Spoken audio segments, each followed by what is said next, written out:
Comme vous le voyez, nous fêtons l'Annonciation, la fête de l'Annonciation, dont nous avons entendu le récit dans l'Évangile à l'instant, avec 2 jours de décalage, puisqu'on la sonalise le dimanche. Elle a eu lieu, bien sûr, le vendredi 25. Hier soir, nous avons chanté l'hymne acatiste, cet hymne extraordinaire, magnifique à la très sainte Mère de Dieu. Mais nous avons lu aussi une lecture de saint Proclus de Constantinople, un évêque orthodoxe, qui nous a donné une magnifique homélie. Ça nous a permis de creuser un peu plus en profondeur le mystère de cette fête et de nous impliquer dedans, parce que c'est de ça dont il s'agit évidemment. Chaque fête que nous célébrons n'est pas seulement une commémoration où nous faisons mémoire d'un événement important, c'est que nous sommes dans la fête. Et il est important de savoir comment nous impliquer, comment vivre cette fête. Alors évidemment, on n'est pas à la place de la Vierge Marie, qui reçoit la visite de l'ange et qui reçoit ce germe divin en elle d'une manière miraculeuse, nous l'avons entendu, le Logos, le Verbe, Dieu qui s'incarne en elle. Pour nous, c'est un peu différent. D'abord, la première chose, pour rappeler l'homélie de saint Proclus, c'est que la création tout entière, lorsque cet événement a eu lieu, était dans la joie. La création tout entière, ça veut dire tous les éléments, la terre, les pierres, les végétaux, les arbres, les animaux, et évidemment toute l'humanité était, et puis la mer aussi, tout et tout ce que, toutes les créatures qu'elle compose, tout était dans la joie. Pourquoi ? Parce que dans l'histoire de l'humanité, ce n'est pas un événement caché qui se passe quelque part. Il y a quelque chose qui résonne et qui retentit absolument dans toute la création. Et aujourd'hui, nous vivons cette réalité aussi. Est-ce que nous sommes assez conscients pour être dans la joie de cet événement ? Alors évidemment, il a eu lieu il y a plus de 2000 ans. Mais vivre une fête, c'est nous rappeler cette joie qui a exulté dans l'univers tout entier. Pourquoi ? Parce que c'est une espérance incroyable. Une espérance où il était annoncé que Dieu allait venir, allait s'incarner, Dieu allait sauver le monde. À l'instant même où il descend dans le sein de la Vierge, le monde exulte car il sait déjà qu'il sera sauvé. Mais qu'est-ce que ça veut dire pour nous aujourd'hui ? Dans ce monde qui ne connaît toujours pas le Christ, dans ce monde qui ne connaît toujours pas cet amour du Christ, dans ce monde qui continue d'être déchiré, divisé, dans ce monde malade, dans ce monde en guerre, dans ce monde en souffrance, dans ce monde de mort. Et le Seigneur pourtant a créé l'Église, c'est-à-dire nous. Et il l'a créée pour que nous puissions recevoir cet amour, que cette annonciation devienne vivante en nous. La fin de l'homélie de saint Proclus se terminait par cette phrase extraordinaire. Adam avait été avec Ève, il avait Ève pour complice, tandis que Jésus a eu en Marie une chambre nuptiale. Et qu'est-ce que ça veut dire, une chambre nuptiale ? C'est que notre cœur est habité par toutes sortes de désirs très personnels, très égoïstes. Nous sommes toujours en quête de quelque chose. Nous cherchons des complicités à travers notre vie. Je suis bien avec celui qui a la même culture que moi, la même éducation, qui pense comme moi, qui partage les mêmes valeurs, etc. Et nous formons des petits clans comme ça. C'est normal. Mais il nous faut pourtant évoluer vers autre chose. Que peu à peu nous quittions ces désirs auxquels nous sommes tant attachés. Et que notre cœur s'ouvre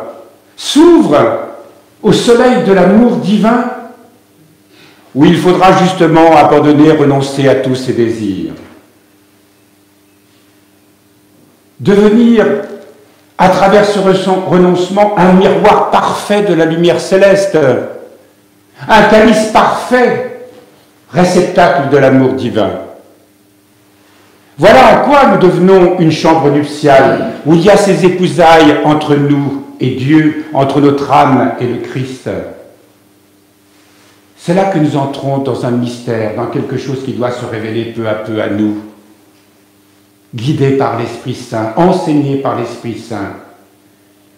Et nous avons ici donné, depuis toutes ces années, de nombreux enseignements qui nous conduisent à travers ce chemin.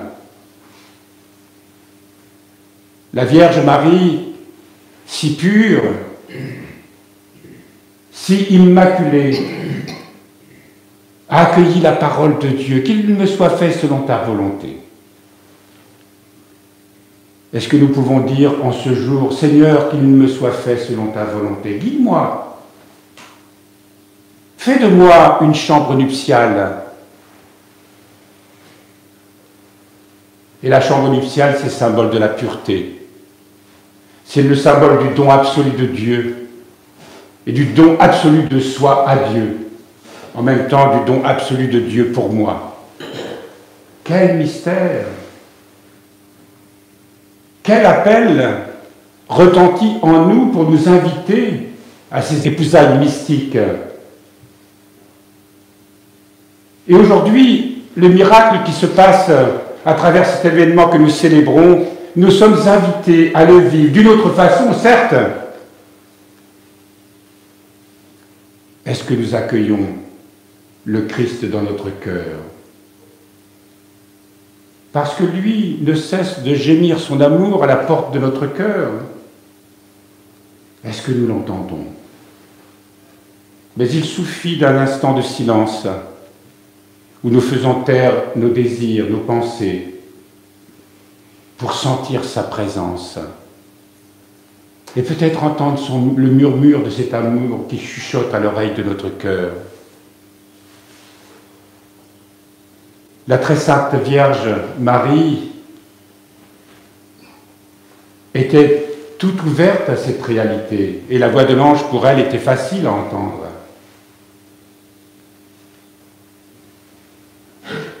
Si ce monde a tant besoin d'amour,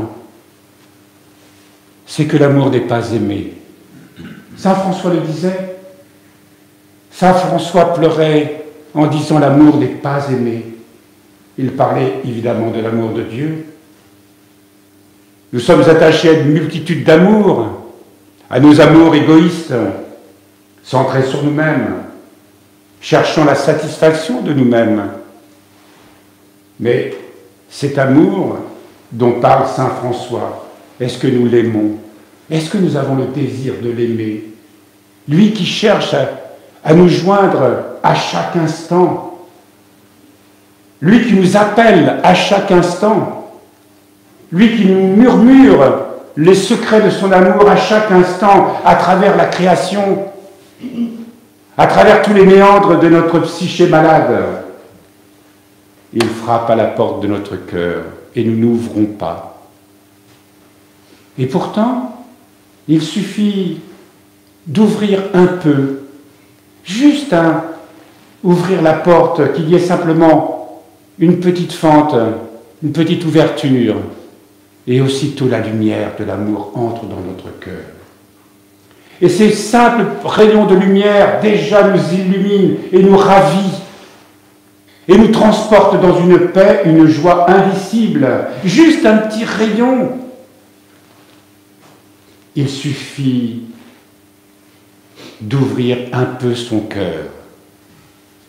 Un peu parce que nous ne sommes pas capables de voir la lumière pure de l'amour. Bien sûr, il faudra nous habituer peu à peu dans une sanctification qui nous rendra aussi purs que cet amour. Et à notre manière, nous pourrons être vraiment le miroir pur du soleil divin. Parce que ce monde a besoin qu'il lui soit révélé. C'est pour ça que l'Église existe, c'est pour ça que le Christ l'a créée. Pas que nous soyons divisés à cause de nos théologies différentes, de nos histoires différentes, de nos partis pris politiques, etc. Entrez dans ce mystère de l'amour qui s'est révélé à travers cette fête à la très sainte Vierge Marie, notre mère, notre reine, celle qui justement ne cesse de clamer, nous lisions hier le message de Medjugorje, où elle nous répète que nous sommes à la croisée du chemin. Pourquoi y a-t-il la guerre? Parce qu'on ne se convertit pas. Ce n'est pas la faute à tel ou tel parti politique ou telle nation, telle ou telle ambition. Tout ceci n'est que la conséquence de ce que nous ne faisons pas, parce que nous sommes encore dans un monde où on peut se dire que tout va bien, mais tout ne va pas bien du tout. Les temps qui viennent sont sombres, et peut-être nous aideront-ils à nous convertir vraiment. Sûrement même. Quelque chose se passe, et il nous faut se réveiller très vite, parce que quand on a la force de Dieu en soi, quand on a la force de cet amour en soi, combien tout prend sens et devient facile.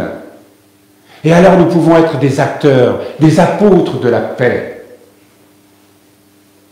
Le Seigneur attend que nous soyons des apôtres de la paix. Ce monde ne pourra pas changer tant que nous ne changerons pas, tant que nous ne serons pas ce rayonnement que Dieu attend de nous. Nous l'avons souvent dit ici, mais savez-vous que le cœur humain est comme le lit d'une rivière qui charrie les eaux de la grâce divine? Encore faut-il que ce cœur soit ouvert.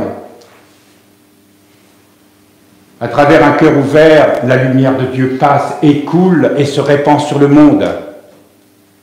Voilà notre vocation.